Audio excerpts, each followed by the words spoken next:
नमस्कार दोस्तों, मैं विनीत सिंह आप सभी का वर्तिका क्लासेस के ऑनलाइन प्लेटफॉर्म पर बहुत बहुत स्वागत करता हूं।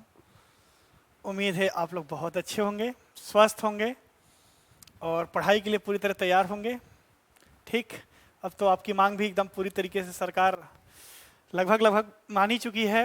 डेटेज आने लगे हैं, कई डेट कैलेंडर रिलीज हुआ है एसएससी से भी और आईबीपीएस का भी क्लर्क का फॉर्म आ चुका है। जो लोग क्लर्क की तैयारी कर रहे हैं वो लोग फिल कर दें।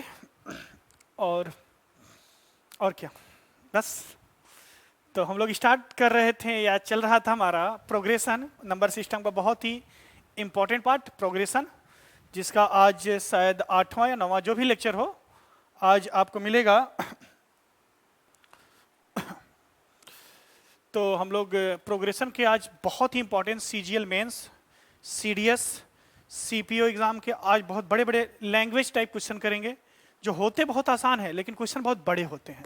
तो इन बड़े क्वेश्चन को कैसे सॉल्व किया जाए, कैसे आपको सॉल्व करना है, सभी तरीकों पर आप इस पर ध्यान देंगे आप लोग।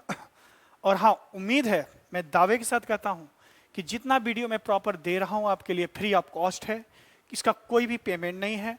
आप लोग पहले इन वीडियो को देखिए, समझिए।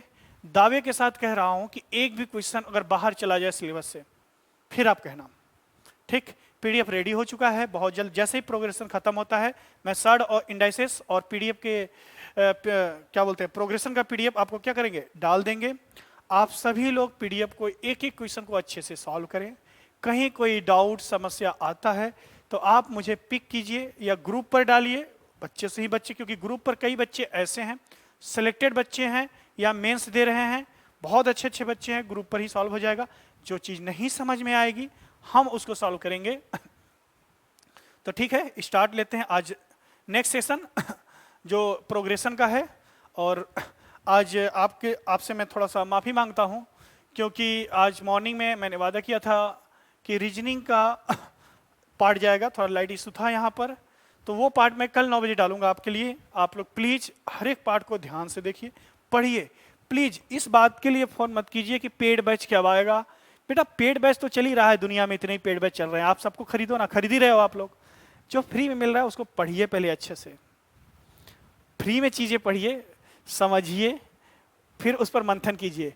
बेसिकली नंबर सिस्टम लेने का तात्पर्य मेरा ये था कि जो मेंस बच्चे लिख रहे हैं, जो कई इंस्टीट्यूट में पढ़ चुके हैं न अर्थमेटिक पढ़ा वाले टीचर पढ़ाए, न एडवांस वाले टीचर पढ़ाए, तो उनके पॉइंट ऑफ व्यू से ये टॉपिक मैंने स्टार्ट लिया है नंबर सिस्टम का, ताकि उनको कुछ फायदा मिल जाए, क्योंकि उनका पेपर अभी जस्ट होने वाला है। ठीक है, बाकी तो चलता ही रहेगा, पढ़ाई लिखाई ऐसी चीज है जो कभी ना खत्म हो।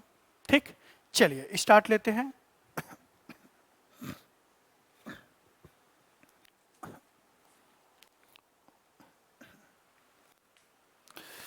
मैं आपसे एक रिक्वेस्ट करूंगा कि आप प्रीवियस के सभी वीडियोज अच्छे से देखिए। ठीक, अब डेली का डेली नोट्स बनाइए, हर एक चीज़ को एनालाइज कीजिए कि क्या मुझे आता था, अब क्या मुझे आ रहा है। कोई एक रेफरेंस बुक रखिए, और अधिक डीप में और अधिक सीरियस पढ़ाई करना है, और अधिक लगन के साथ, मतलब एकदम दृढ़ निश्चय करके कि बस इस साल सिलेक्शन लेना है, चाहे जैसे भी हो जाए। देखिए भाई, शिक्षा में निरंतर बदलाव जारी रहेगा, चाहे कोई भी सरकार हो, बदलाव करती रहेगी। उस बदलाव को झेलिए आप लोग, उस बदलाव को समझिए आप लोग। अगर नहीं समझ पाएंगे तो फिर दिक्कत है। इसलिए चाहे सीईटी हो, चाहे जो भी एग्जाम आए, उसके लिए आप तत्पर रहिए एकदम। बाद में ना है कि यार तैयारी ही नहीं की है, यार पढ़े ही नहीं, क्या है कैसे है। सबसे अच्छी बात है कि एक बहुत लोकप्रिय गेम पबजी बैन हो गया। चलो कम से कम कुछ लोग को फुर्सत मिलेगा, पबजी से रिटायर हो गए तो पढ़ाई में लगेंगे। चलिए हम लोग स्टार्ट लेते हैं क्वेश्चन से। बहुत ही अच्छा क्वेश्चन है। अब आज के जो क्वेश्चन है सभी बहुत इंपॉर्टेंट क्वेश्चन है। थोड़ा सा डियर आज हम लोग फास्ट चलेंगे, समझिएगा। फास्ट आपके लिए नहीं है, ये ऑफलाइन क्लास नहीं है, ये ऑनलाइन क्लास है। आप किसी भी वीडियो को एक बार दो बार स्लो करके रिवाइज करके आप देख सकते हैं, पॉज कर दीजिएगा जहां ना समझ में आए। चलेंगे हम लोग उसी रफ्तार से।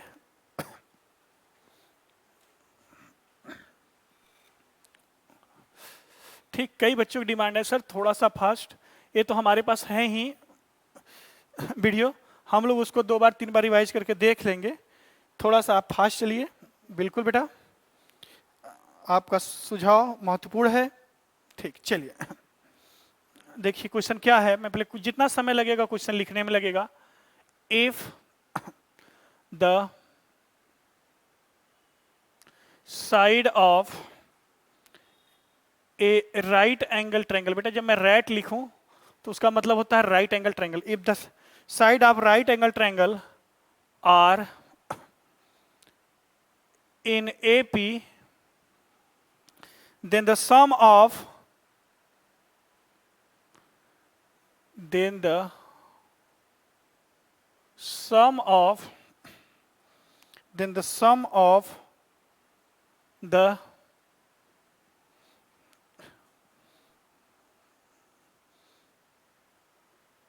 sine of sum of the sine of the two acute angles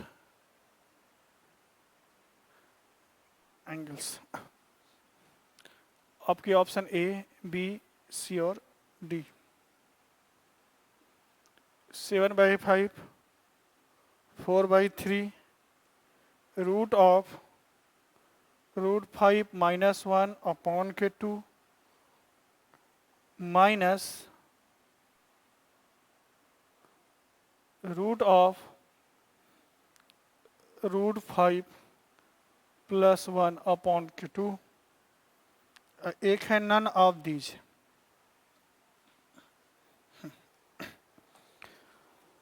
मैं दोनों तरीके से समझा देता हूं, मेथड से भी समझा देता हूं और एग्जाम के पॉइंट ऑफ व्यू से इस क्वेश्चन को कैसे करना है देखिए, समझिएगा।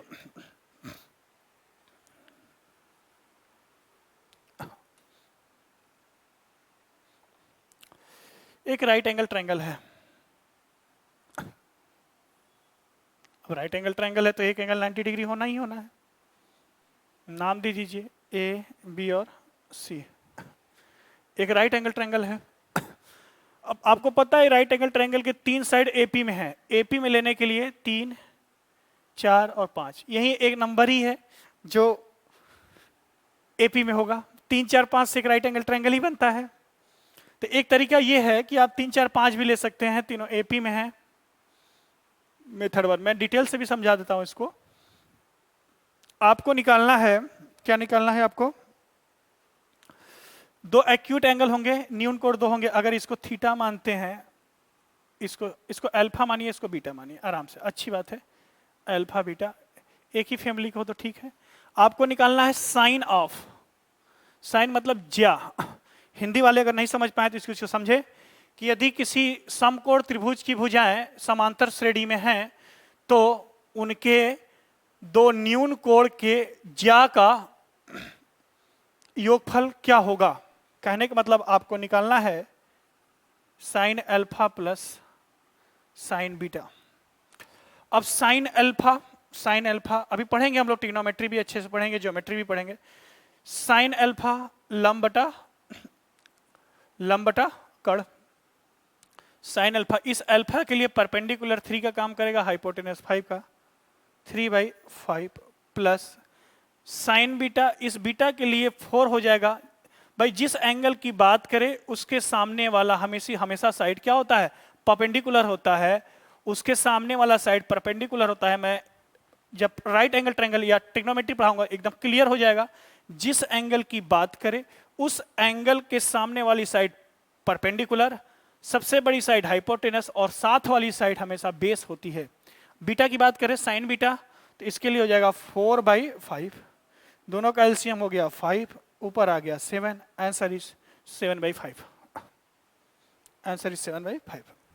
एक तो तरीका यह है एग्जाम के पॉइंट ऑफ व्यू से। एक तरीका और देखिए, आप लोग फटाफट स्क्रीनशॉट लीजिए, थोड़ा अच्छे क्वेश्चन करने हैं। क्वेश्चन काफी लंबे लंबे हैं आज के। देखिए दूसरा तरीका,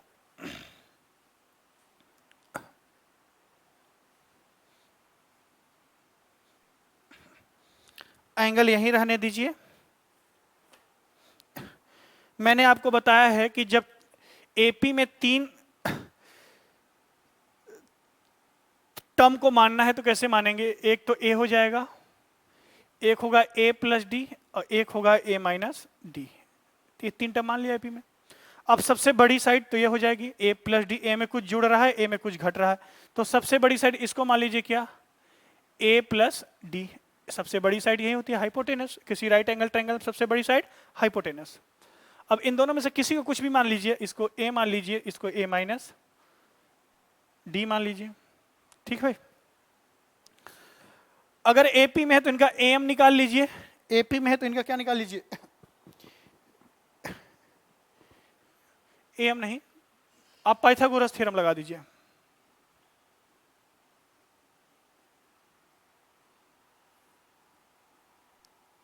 पाइथागोरस थ्योरम, पाइथागोरस क्या बोला, हमें तो ए और डी निकालना है ना पहले, तो पाइथागोरस लगा दीजिए, ए प्लस डी का whole square equal to a square plus a minus d का होल स्क्वायर।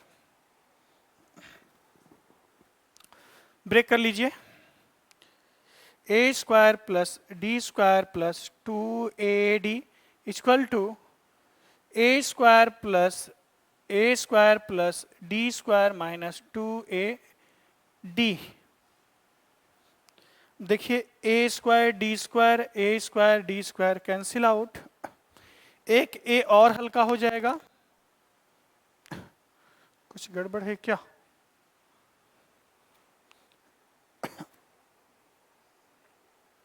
ठीक है, यहां से हो जाएगा ए स्क्वायर इक्वल टू 4ad, एक ए से एक और हल्का कर दीजिए,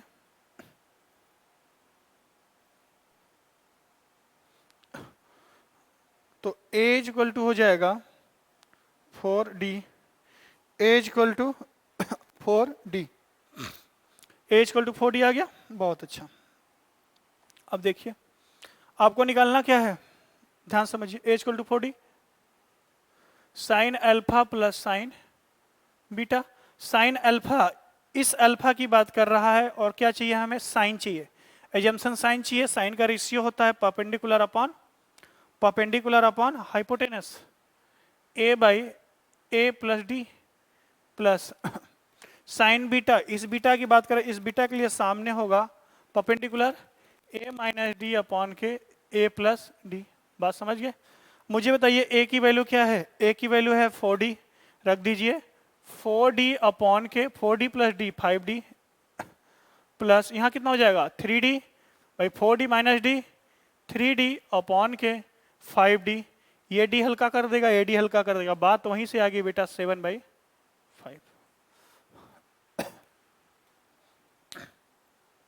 नोट कीजिए आप लोग फटाफट।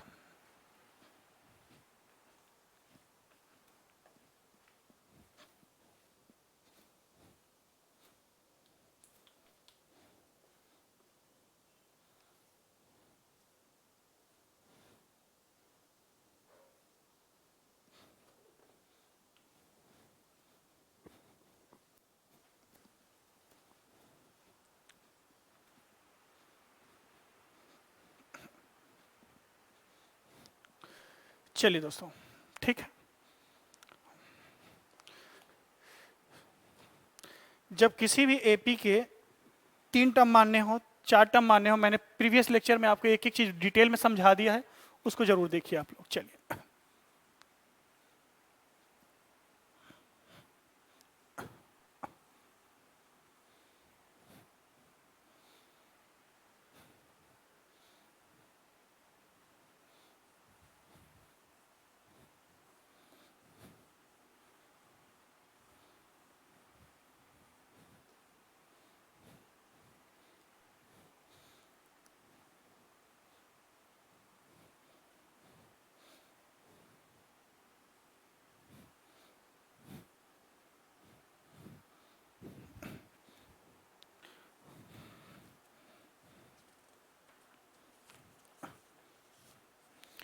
लिखिए क्वेश्चन और, if the side of a right angle triangle, if the side of a right angle triangle are in GP, then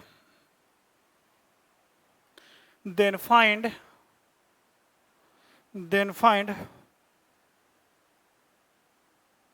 cosine of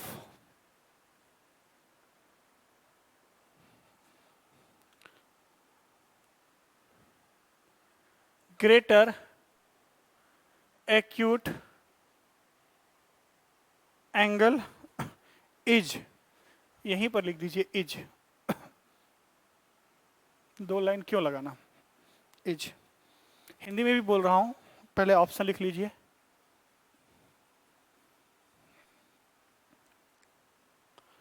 two by √5 + 1, 1/1 - √5, 1 + √5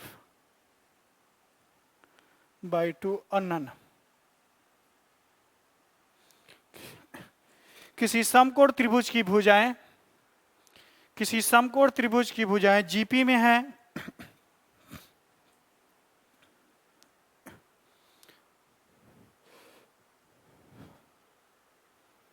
तो सबसे बड़े न्यून कोण का कोसाइन या कोज्या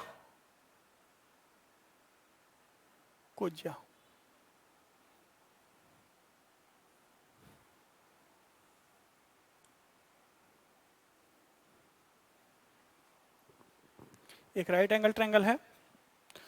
अब देखिए, जब जीपी में 3 नंबर मानने हो तो मैंने बताया था ए आर स्क्वायर, A/R, यही 3 नंबर मांगनिएगा, AR², हाँ, AR², A/R, यही 3 नंबर जीपी में मानना होगा। 4 मानना है तब कैसे मानना है, 5 मानना है तब कैसे मानना है, एक एक चीज मैंने आपको बता रखा है।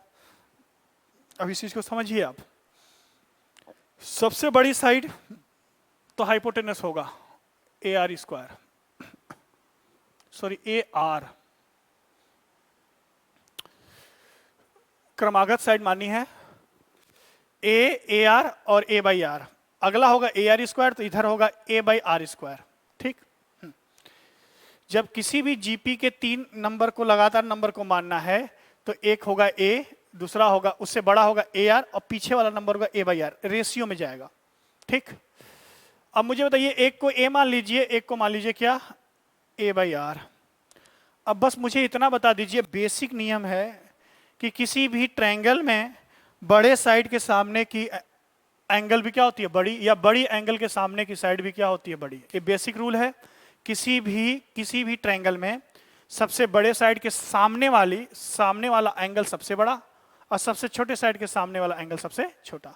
ये तो भाई सबसे बड़ा है 90 डिग्री, इससे कोई मतलब नहीं है। 2 एक्यूट एंगल है, अब इसमें कौन बड़ा है कौन छोटा है ये बताएगा कौन, ये कौन बताएगा, साइड बताएगा। मुझे बताइए A बड़ा है कि A/R, बेटा A बड़ा है या A/R, तो A बड़ा है। A के सामने वाली साइड कौन सी है, ये वाला एंगल। अगर इसको मैं मान लेता हूं थीटा, तो आपको निकालना है cos थीटा की वैल्यू क्या होगी, cos थीटा की वैल्यू क्या होगी। पहले पाइथागोरस लगा दीजिए, पाइथागोरस लगा के चेक कीजिए साइड में।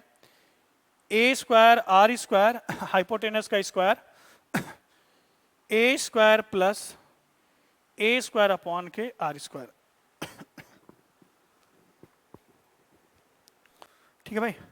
A² हल्का हो जाएगा, यहां से क्या बचेगा, R⁴ = R² + 1, या R⁴ (4 -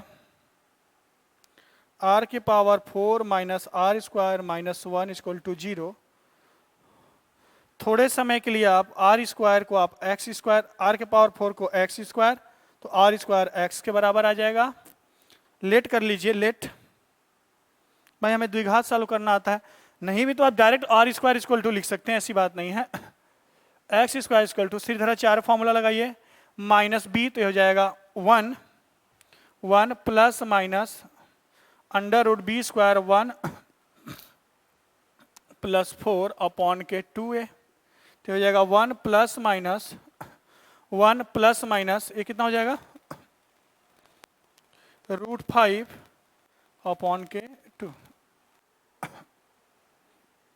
सॉरी, ये x की वैल्यू है, x या R²।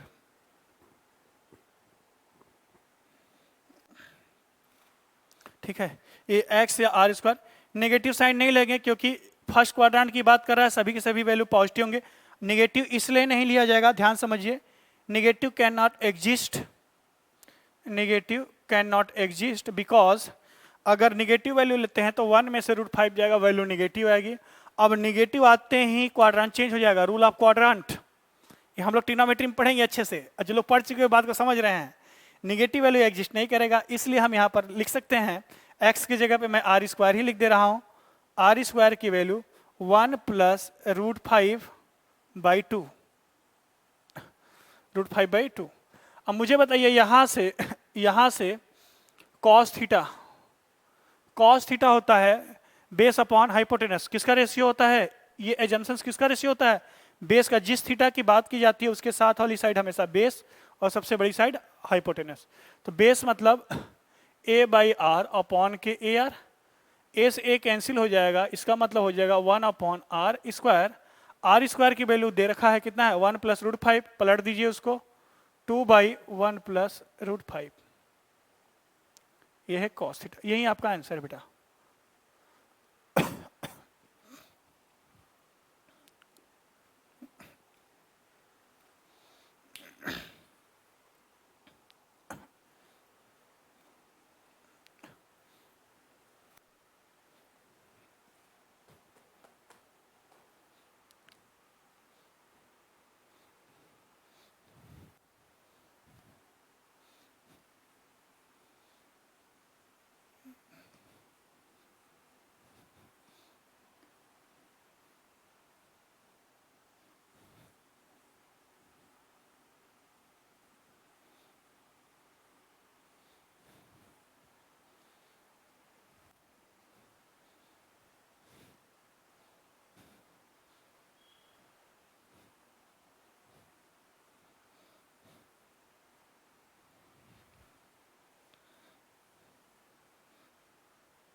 चलिए अगला question.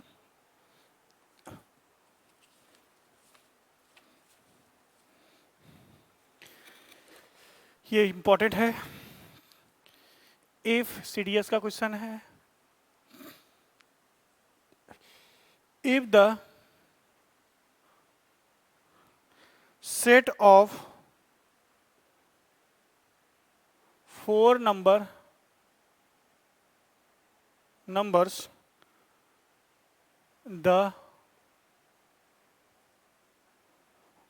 first three are in GP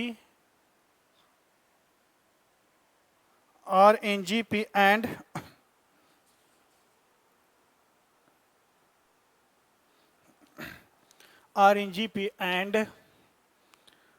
the last 3 are in AP, the last 3 are in AP with a common difference,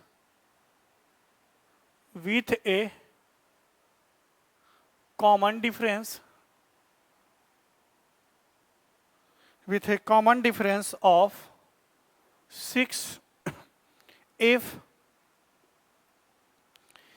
the first number is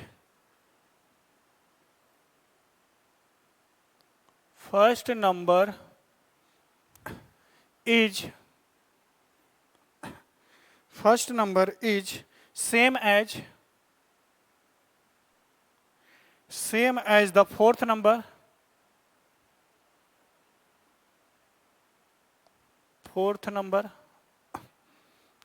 then find first number, then find number। Option A रहे A, B, C, D। 2, 4, 8 -4। Hindi वाले लिखें, इस question का हिंदी लिखिए सभी लोग। 4 संख्याओं में पहली 3 संख्या GP में है तथा अंतिम 3 संख्या AP में है। 4 संख्याओं में पहली 3 संख्या गुणोत्तर श्रेणी में है तथा अंतिम 3 संख्या समांतर श्रेणी में है, जिसका सार्वंतर 6 है, 6 है। यदि पहली संख्या चौथे संख्या के बराबर हो तो पहली संख्या ज्ञात कीजिए। सबसे ज्यादा गलती करते हैं बच्चे, पहले स्टेटमेंट के अकॉर्डिंग काम करने लगते हैं, इस स्टेटमेंट के अकॉर्डिंग काम करते हैं। नहीं नहीं बेटा, देखिए कह रहा है कि लास्ट के 3 नंबर आ गया, लास्ट 3 नंबर्स देखिए ध्यान से, आर इन एपी। तो लास्ट के 3 देखिए, फर्स्ट, सेकेंड, थर्ड और फोर्थ। अब अंतिम स्टेटमेंट से बात कीजिए, अगर ये ए है तो ये होगा ए माइनस डी और ये होगा a plus d. Again last statement क्या कर रहा है, सॉरी कॉमन डिफरेंस कितना है, 6 है। कॉमन डिफरेंस 6 है तो डी की जगह हम क्या लिख दें, 6 लिख दें। दूसरी बात हो गई, दूसरा स्टेटमेंट 6 हो गया। कह रहा कि first number is same as fourth number. जो ये फर्स्ट नंबर है ये फोर्थ नंबर के बराबर है तो है a प्लस 6 के बराबर होगा, ये दोनों इक्वल हैं। और कह रहा है कि ये तीनों जीपी में हैं। स्टेटमेंट कह रहा है कि पहले 3 नंबर किसमें हैं, जीपी में हैं, बस लगा दीजिए जीपी। ट्राई कीजिए ट्राई कीजिए ट्राई कीजिए।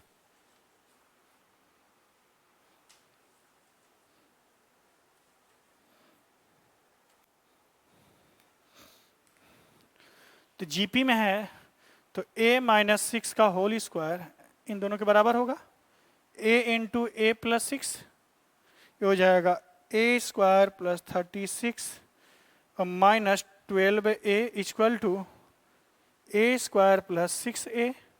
a स्क्वायर से a स्क्वायर हल्का हो गया, 12 इधर जाएगा, 18 बन जाएगा। 18a इक्वल टू 36, तो a equal to 2। A equal to 2 है, डी इक्वल टू, तो फर्स्ट नंबर कितना हो जाएगा, फर्स्ट नंबर कौन है,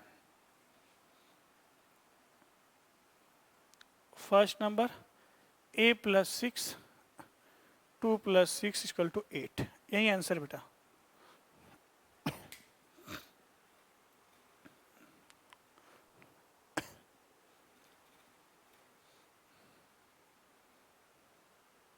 चलिए, बहुत आसान था।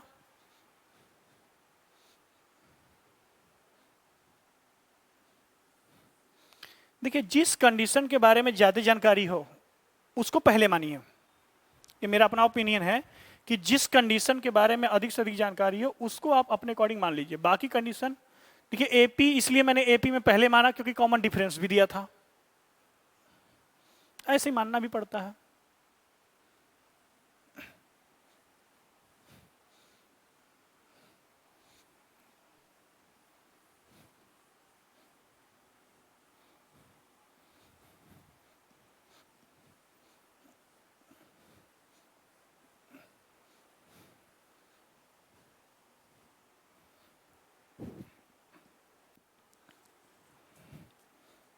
चलिए, सबसे पॉपुलर क्वेश्चन, सबसे फेमस क्वेश्चन, बहुत कुछ हर किताब में, मतलब एक बार नहीं, 2 बार नहीं, 3 बार, हमेशा अल्टरनेट पे आता रहता है ये क्वेश्चन। इंपॉर्टेंट भी है, इसको समझिएगा। A ball is dropped, a ball is dropped from a height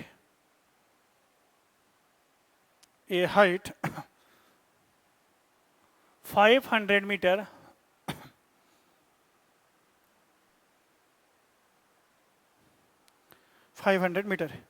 every time ball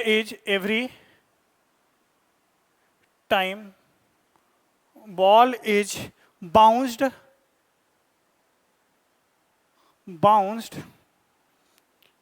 back up to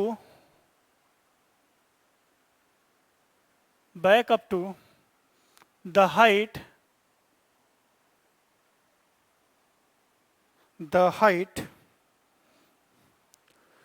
4/5 of previous height,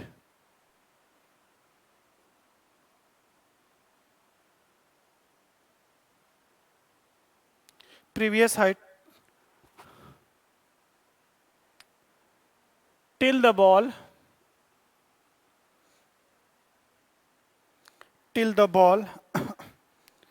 stopped.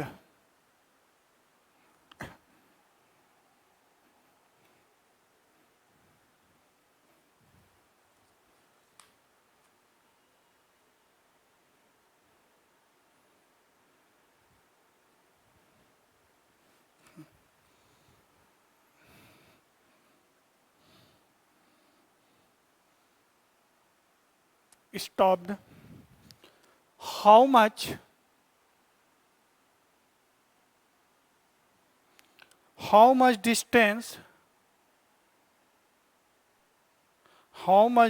distance is covered by the ball?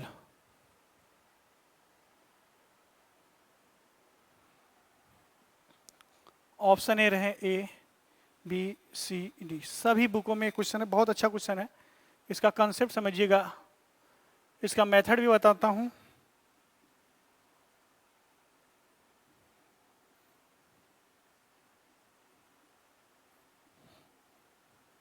और एग्जाम के पॉइंट ऑफ व्यू से इसको कैसे solve करना है आपको। हिंदी वाले लिखें, इसका आप लोग स्क्रीनशॉट ले लिया कीजिए तुरंत। ठीक है, हिंदी वाले लिखें।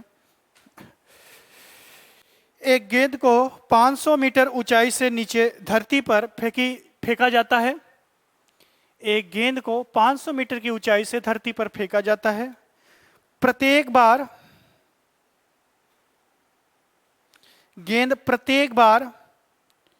4/5 गुना पिछले उछाल के बराबर की तुलना में उछलती है, तो गेंद रुकने तक कितनी दूरी तय करेगी?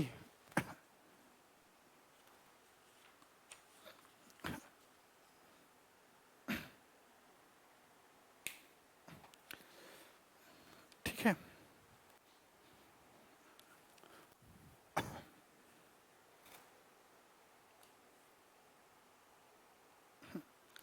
देखिए ये धरती है, धरती अपनी माता, ये धरती है। गेंद एक 500 मीटर की ऊंचाई से फेंकी जाती है। मान लीजिए 500 मीटर की ऊंचाई ऐसे फेंकी जाती है। ये 500 मीटर है। जमीन से टकराने के बाद गेंद 4/5 गुना पिछले ऊंचाई का, मतलब 500 का 4/5 गुना, इसको ऐसे लिख सकते हैं। 500 का 4/5 गुना, 500 का 4/5 गुना, 500 का 4/5 गुना उछलती है। अब देखिए 4/5 गुना जाएगी तो 4/5 गुना नीचे भी आएगी, मतलब ये डिस्टेंस और ये डिस्टेंस आपस में बराबर होंगे। अब फिर से गेंद यहां से उछलती है। अभी कितना जाएगी? 500 का 4/5 गुना गई है। अब अगेन ये कितना जाएगी? 500 का 4/5 गुना तो है ही है, बात समझिए। 500 का 4/5 गुना गया, 500 का 4/5 गुना आया, तो टोटल डिस्टेंस कितना हुआ ये समझिए। अब फिर भाई 500 का 4/5 गुना नीचे, अब 500 का फिर 4/5 गुना और फिर से 4/5 गुना, 2 बार। ऐसे ही करते करते ये गेंद कितनी बार जाएगी? तो ये गेंद अनंत उछाल लेगी। एक क्वेश्चन ये भी पूछता है कि गेंद में रुकने तक गेंद में कुल उछाल की संख्या कितना बाउंस करेगा? तो वो बाउंस होता है इनफाइनाइट। अभी लिखाता हूं, वो बाउंस इनफाइनाइट होगा।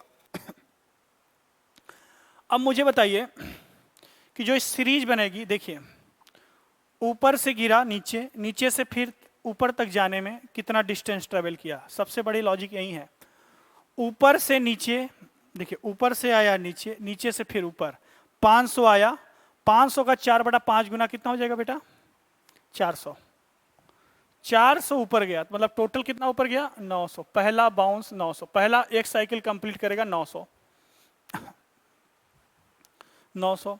दूसरा, क्या मैं ये कह सकता हूं कि दूसरी साइकिल 900 का 4/5 गुना, तीसरी साइकिल 900 का 4/5 इंटू 4/5, हाँ या ना? ऐसे करते कितनी साइकिल? Infinite cycle. बोलो भाई।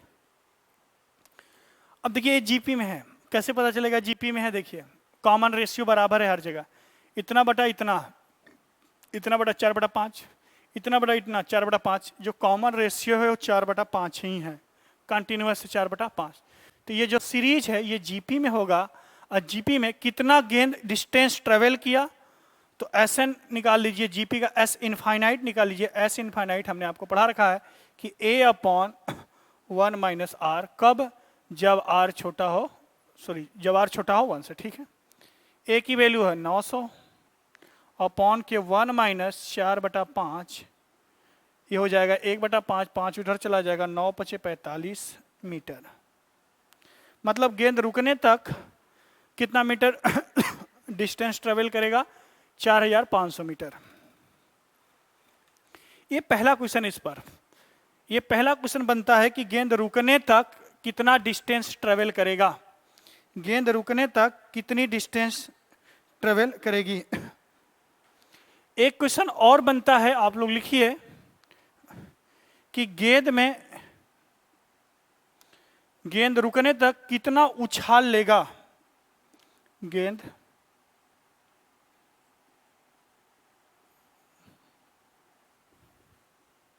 कितना उछाल लेगा या कितना बाउंस लेगा। तो ये होगा इनफाइनाइट, अनंत बाउंस लेगा, बाउंस नहीं काउंट कर सकते हैं।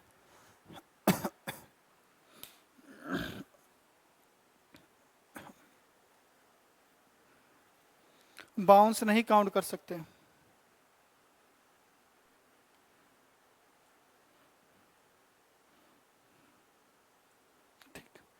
एक क्वेश्चन और इस पे बनता है कि 2 बाउंस बाद, 3 बाउंस बाद कितना दूरी तय करेगा। एक क्वेश्चन और भी बनता है इस पर, आया हुआ क्वेश्चन है CHSL में, यही क्वेश्चन था, बोल दिया था कि 4 बाउंस बाद गेंद कितना दूरी तय करेगा, 4 बाउंस बाद।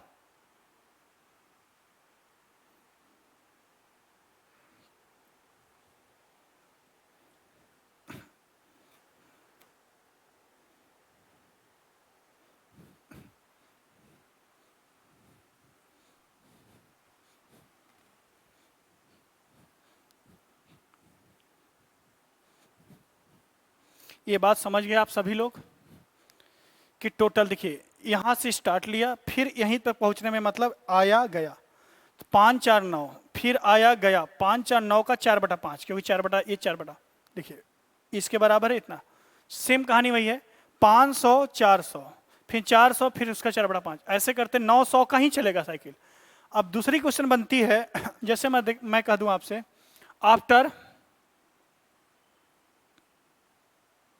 आफ्टर 3 बाउंस या 2 बाउंस या 4 बाउंस, जो भी रख लीजिए, after 3 bounce, distance travel by ball, distance by ball 3 bounce द्वारा,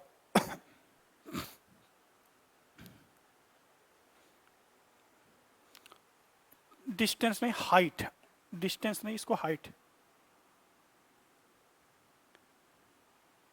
हाँ ये सुनिए, 3 बाउंस द्वारा कितना हाइट जाएगा गेंद। तो कहां से गिर रहा है? 500 से। एक बाउंस में कितना हाइट कम हो रहा है? 4/5। 2 बाउंस में फिर से 4/5। 3 बाउंस में अगेन 4/5। 5 50 25 25 125, 500 को कैंसिल कर दीजिए, आई थिंक 256 मीटर इसकी हाइट होगी। After 3 bounce, height travel by height of ball, height of ball, 3 bounce द्वारा इसकी हाइट क्या होगी?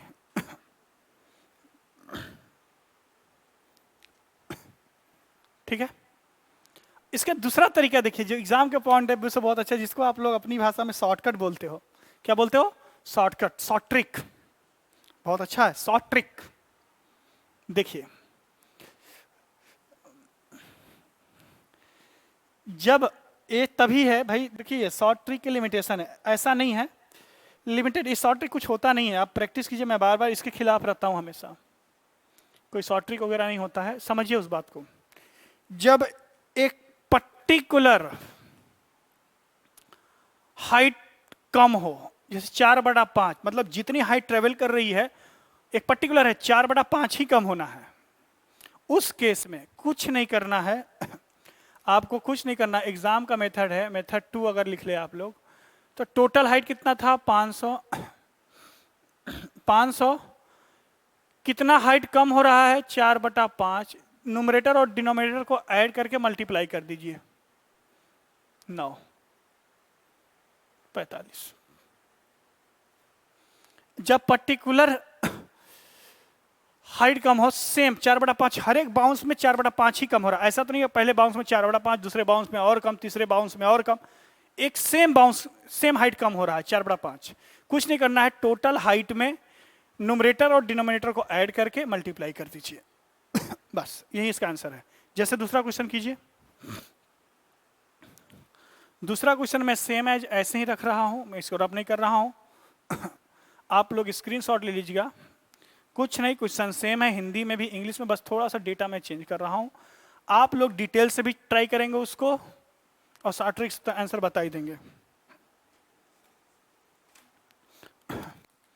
500 की जगह 600 कर लो,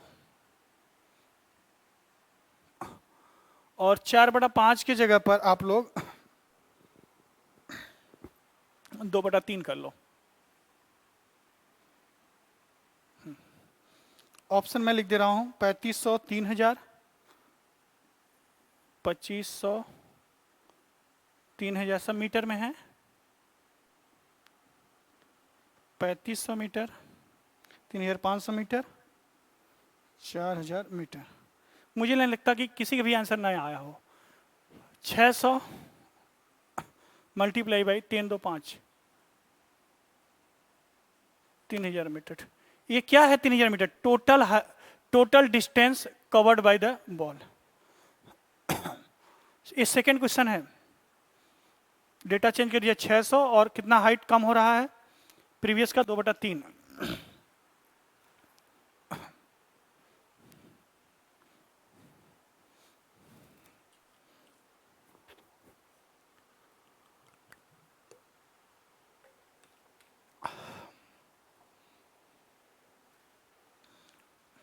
चलिए आप डिटेल से करेंगे इसको, डिटेल से आपका होमवर्क रहेगा, कैसे जीपी बनेगा वहीं।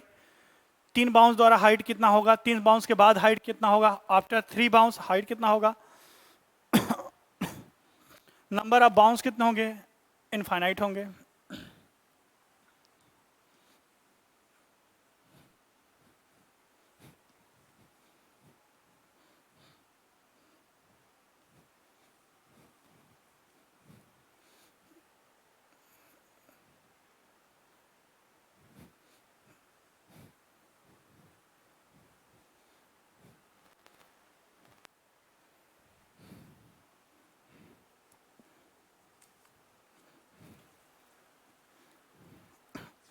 लिखिए।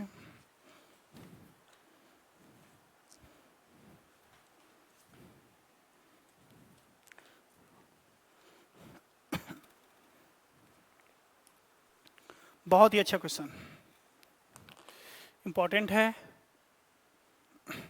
The side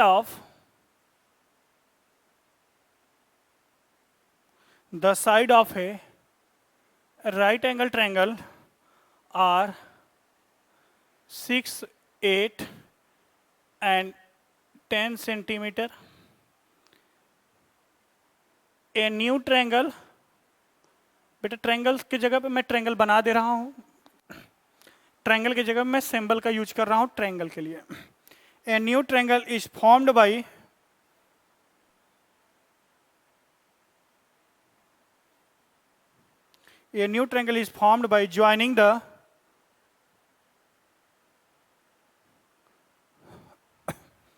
joining the midpoint of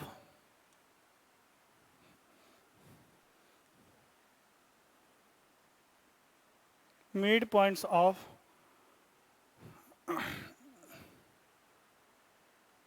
this triangle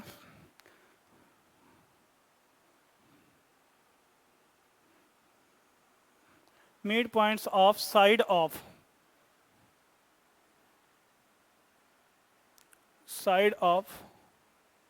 this triangle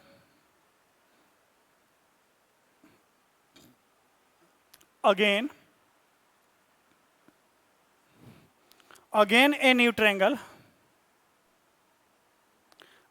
a new triangle is formed by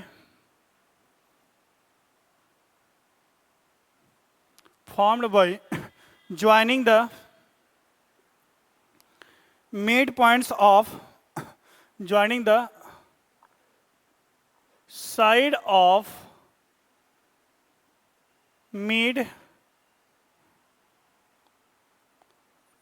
language थोड़ा सा देख लीजिए, joining the midpoints of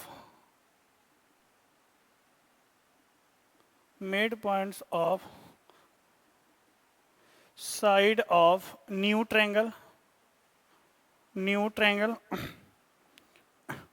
triangle and this process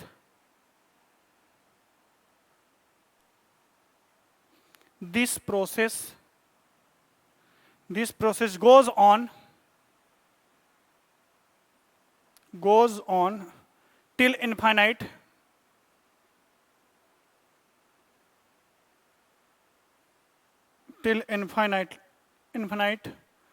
times या infinity infinitely, ठीक है, infinite times then find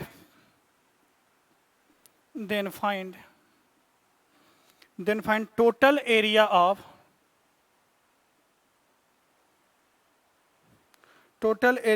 such triangle formed.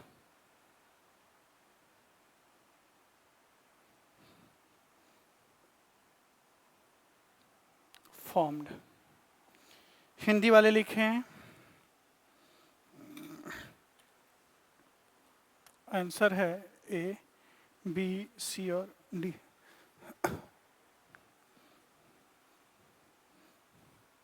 16 centimetre square, 32 centimetre square, 64 centimetre square, 128 centimetre square. अब इस question पहले एक बहुत बेहतरीन कॉन्सेप्ट, पहले हिंदी वाले लिख लें। एक समकोण त्रिभुज की भुजाएं क्रमशः, या सुन ले, एक समकोण त्रिभुज की भुजाएं क्रमशः 8 सेंटीमीटर, 6 सेंटीमीटर, 8 सेंटीमीटर तथा 10 सेंटीमीटर है। इस त्रिभुज के भुजाओं के मध्य बिंदु को मिलाकर एक नया त्रिभुज बनाया जाता है तथा यह प्रक्रिया अनंत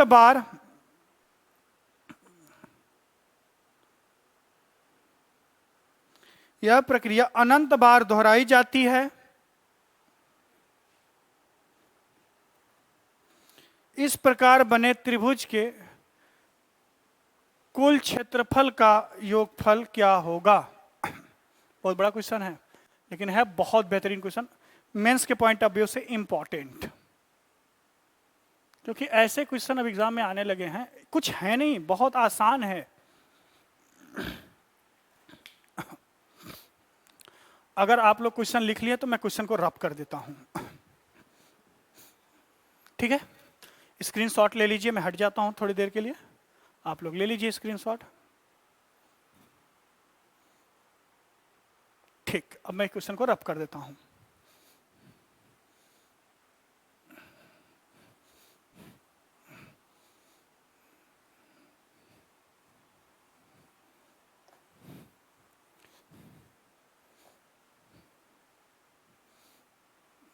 जगह नहीं है, स्पेस थोड़ा सा। कुछ लोग कह रहे हैं सर आप भी क्यों नहीं डिजिटल बोर्ड ये सब। बेटा अब आप नहीं समझोगे ना हर चीज को। देखिए पहले कंसेप्ट समझिए, बहुत important concept. In any triangle,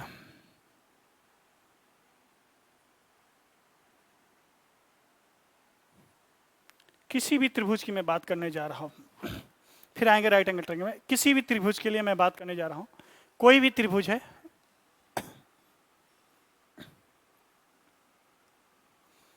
A, B और सी, जब किसी भी त्रिभुज के तीनों साइड के मिड बिंदु को जब मिला के एक ट्रायंगल फिर से बनाएंगे आप, ये ज्योमेट्री में एकदम डिटेल में मैं बताऊंगा, अब बता भी चुका हूं। ये पी क्यू आर, ये मिड पॉइंट है किसके, बी सी, सी ए और ए बी के मिड पॉइंट है। अगर पूरे ट्रायंगल का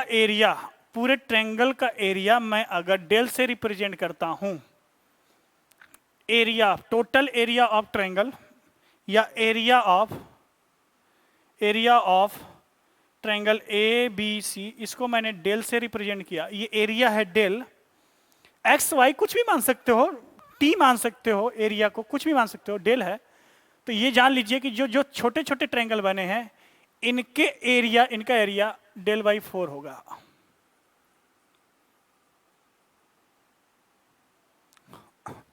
डेल बाई 4 होगा। अब कितने लोग को समझ में आया, कितने लोग को आया नहीं, सर कैसे डेल बाई 4 हो जाएगा, इक्विलेटर होता तब तो होता ना।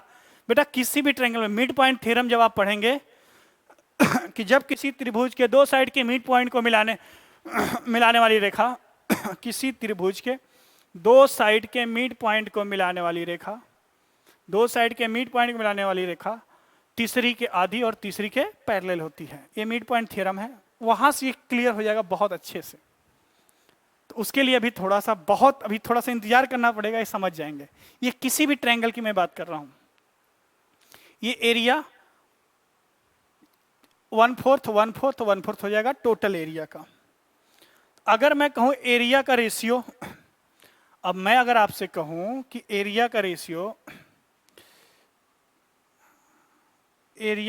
Of area big triangle ratio small triangle, तो क्या क्या बोलोगे आप, बिग ट्रायंगल और स्मॉल ट्रायंगल के एरिया का रेशियो, ये डेल है, ये कितना हो जाएगा डेल बाई 4, डेल से डेल कैंसिल हो जाएगा, 1:4 का रेशियो, सॉरी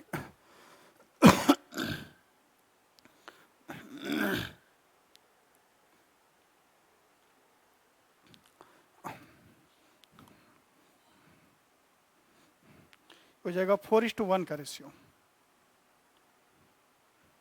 इसी तरीके से और स्मॉल बनेगा तो डेल बाई 16, और स्मॉल बनेगा डेल बाई, अब देखिए इसके अंदर अगर ट्रायंगल बन जाए, इसके अंदर मिड पॉइंट को मिलाने से एक ट्रायंगल बने, अब इनका एरिया कितना कितना जाएगा बेटा, del by 16, del by 16, del by 16, अंदर वाला भी डेल बाई 16।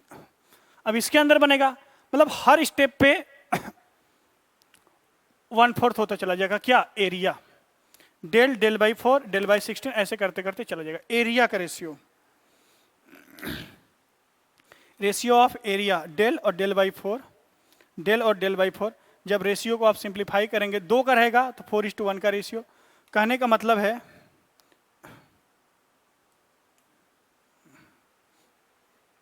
कि छोटे ट्रायंगल का एरिया 1/4 गुना होगा बड़े ट्रायंगल के एरिया का।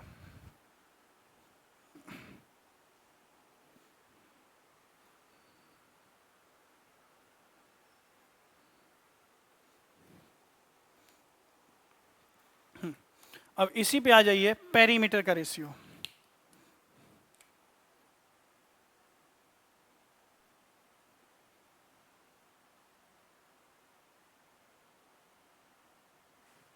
परिमाप बेटा आधा हो जाता है। अगर बड़े ट्रायंगल का परिमाप P है तो छोटे वाले ट्रायंगल का परिमाप P/2, उसके बाद वाले ट्रायंगल का परिमाप P/4, ऐसे चलता चला जाएगा। ये मतलब जीपी बनेगा। मेरा कहने का मतलब है कि जीपी बनता है।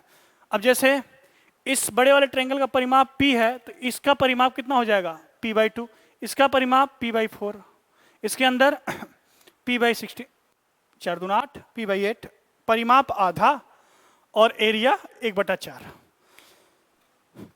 परिमाप आधा और एरिया 1/4। इस कंसेप्ट को अच्छे समझिए।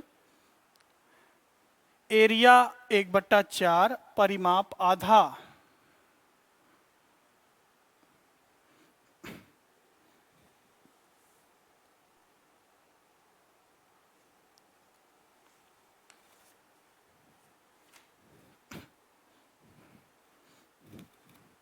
ठीक है भाई, चलिए नोट कर लिया। अब आइए अपने क्वेश्चन पर।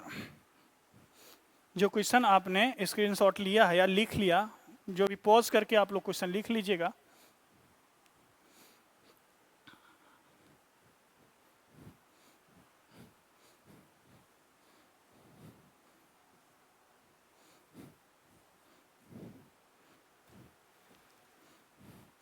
एक राइट एंगल ट्रायंगल था,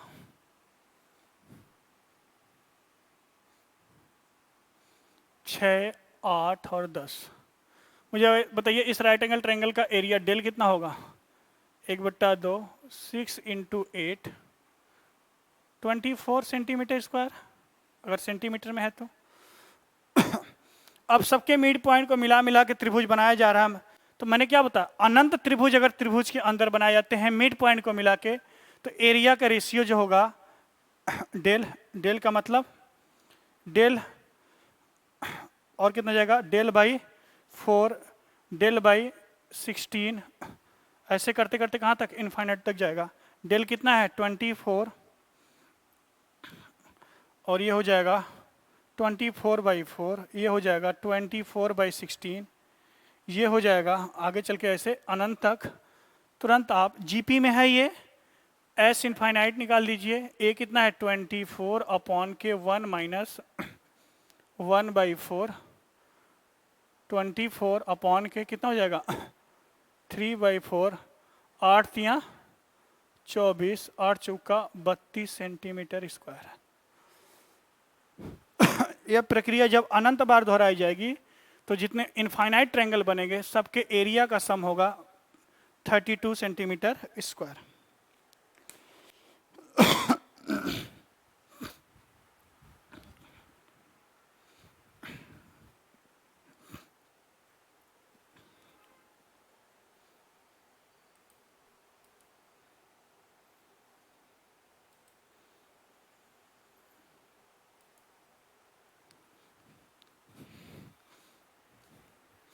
ठीक है, एक क्वेश्चन मैं आपके लिए दे रहा हूं, बस मैं लिख दूंगा, उसका सलूशन कल कराऊंगा, आप लोग होमवर्क के लिए लिखिए। बहुत अच्छा क्वेश्चन है। ये कंसेप्ट याद रखिए ट्रायंगल के लिए, उसके बाद स्क्वायर के लिए पढ़ेंगे, उसके बाद सर्कल के लिए पढ़ेंगे। तीनों कॉन्सेप्ट को अच्छे से हम लोग यहाँ कंप्लीट सॉल्यूशन दे रहे हैं।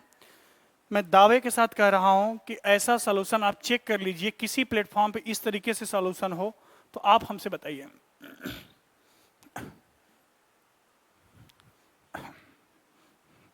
लिखिए अगला क्वेश्चन, ये भी क्वेश्चन लंबा है, फटाफट लिख लीजिए आप लोग। A new triangle is formed. A new triangle is formed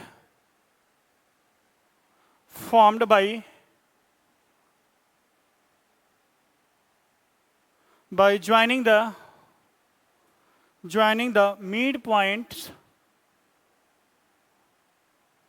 midpoints of an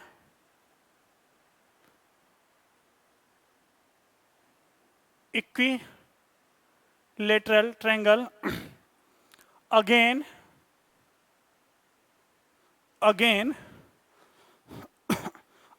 a new triangle is formed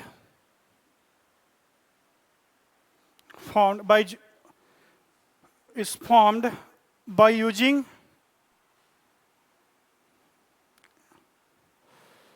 is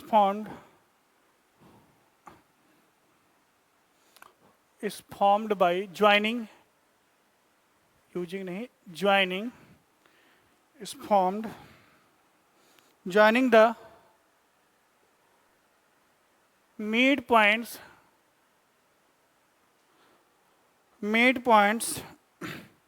of this triangle.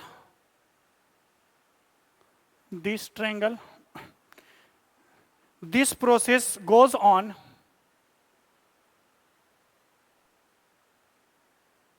this process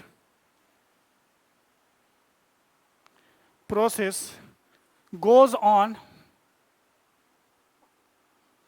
going on till infinitely, infinity, infinite time, कुछ भी लिख लें. If the side of big equilateral triangle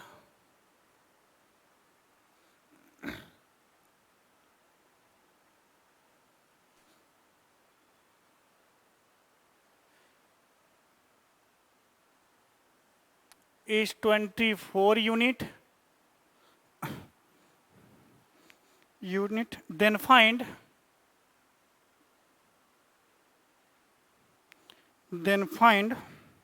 the total perimeter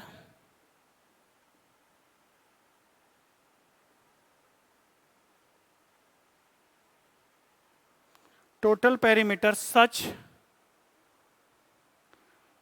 triangle formed.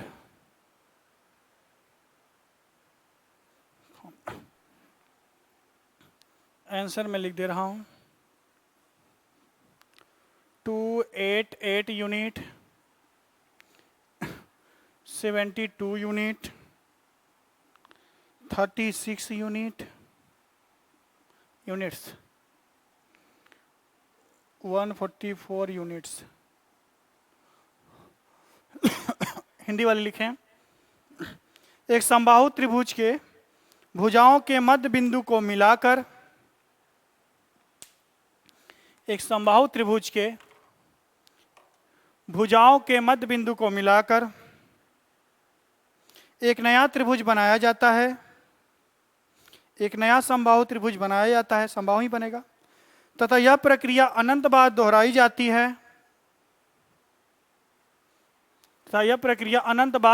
जाती है. तो इस प्रकार बने त्रिभुज का कुल परिमाप ज्ञात कीजिए. यदि बड़े त्रिभुज के भुजा की लंबाई 24 यूनिट हो. इसका आंसर, आई थिंक इसका आंसर 144. आसान है. ठीक है दोस्तों, तो आज के लिए यही कार्यक्रम समाप्त करते हैं. आप लोग पढ़ते रहिए, चैनल को अधिक से अधिक लोगों तक सब्सक्राइब कीजिए, शेयर कीजिए. ये आपकी जिम्मेदारी है, आपका नैतिक अधिकार है. अधिक से अधिक लोगों तक सब्सक्राइब कीजिए. ठीक है, लाइक जरूर कीजिएगा, वीडियो अच्छा लगे, पसंद आए, कंसेप्ट समझ में आए, ताकि यही सब हमारी एनर्जी है. इसी एनर्जी के साथ हम नेक्स्ट डे मिलते हैं. कितने ने सब्सक्राइब किया, इतने ने लाइक किया. दोस्तों एकदम दावे के साथ कहता हूं कि अगर ये कॉन्सेप्ट आपको, इतना कॉन्सेप्ट क्लियर हो रहा है, एक भी क्वेश्चन आप स्वयं से देखिए, एक भी क्वेश्चन किसी भी टेक्स्ट बुक का आपसे अगर मिस हो जाता है, फिर मुझसे बोलिए. ठीक है, स्वस्थ रहिए, अच्छे रहिए. मिलते हैं कल नए एनर्जी, नए उत्साह के साथ. Thank you so much.